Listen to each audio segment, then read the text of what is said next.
Hi guys, today as promised I shall be reviewing the Trial of a Timelord box set.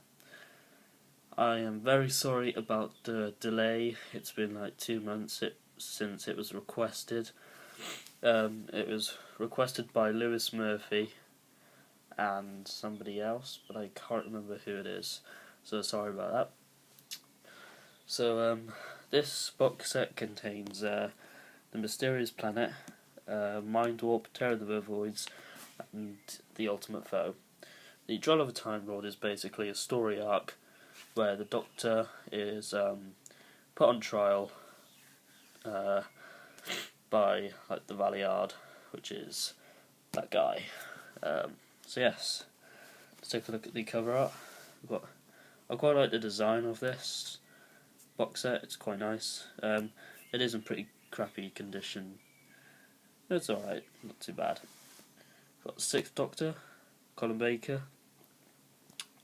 Got the High Council and the Valiard, which I mentioned before. BBC DVD, Doctor Who, the shiny logo. It's a 4-disc set. Complete 4-part epic from 1986 on 4 DVDs packed with special features.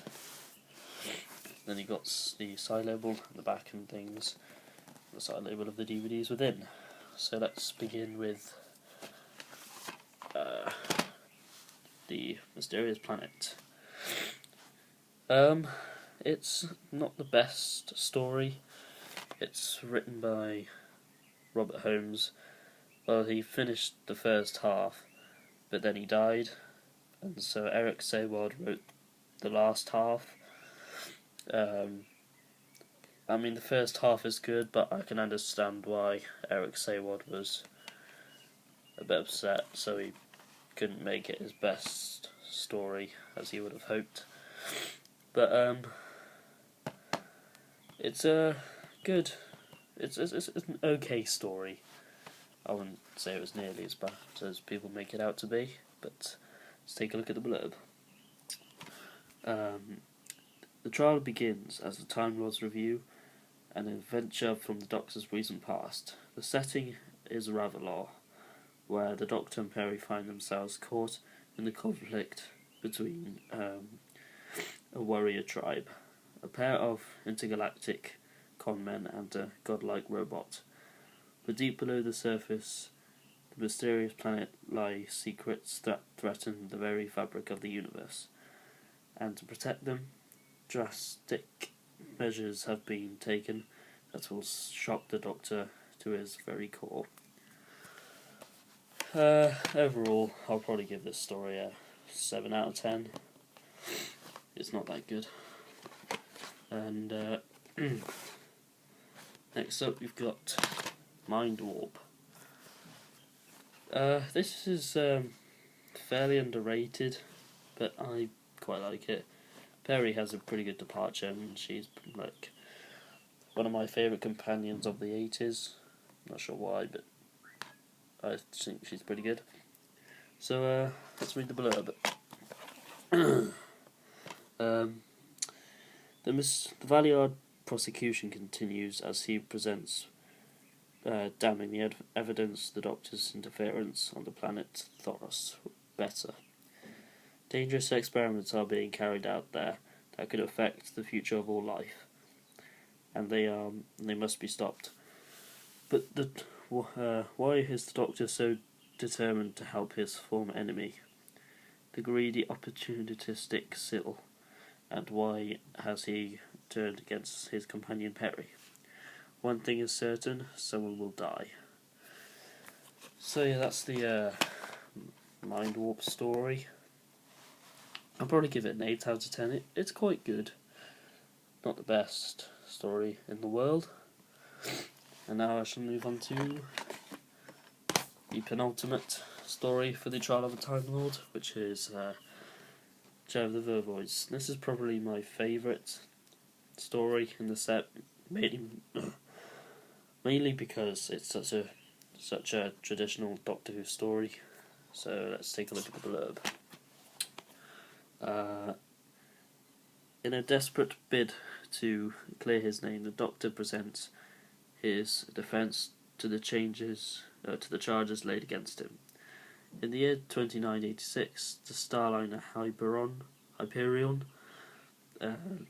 3 makes its way to Earth, but all is not well. The Doctor and Mel arrive in response to a distress call, although not in a time to prevent a murder. And this will not be the only truth. Someone aboard will kill again, and again to protect their secret. And while the murderer closes in above decks, the in the hydroponic centre is terrifying. A new breed of creature is about to awaken. I like the plot of the story, which is why it's quite traditional. But I don't really like Mel as a companion. She's quite an underrated companion, but yeah, that's that. And finally we have the Ultimate Foe, which not many people like, as I understand. It's just, I mean, they put quite a lot of work into it.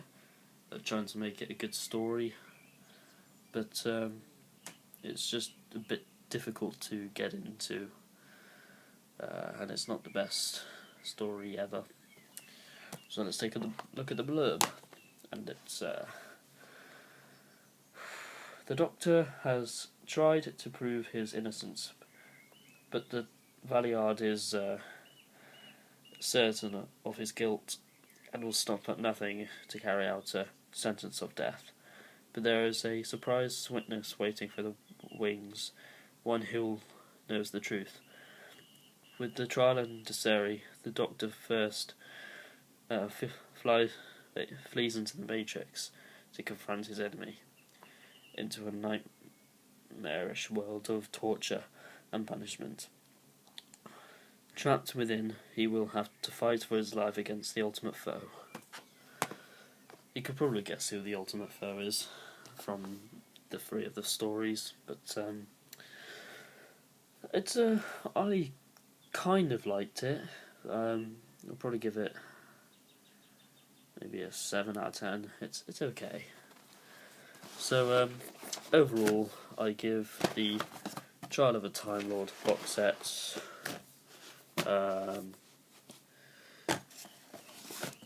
probably a 8 out of 10.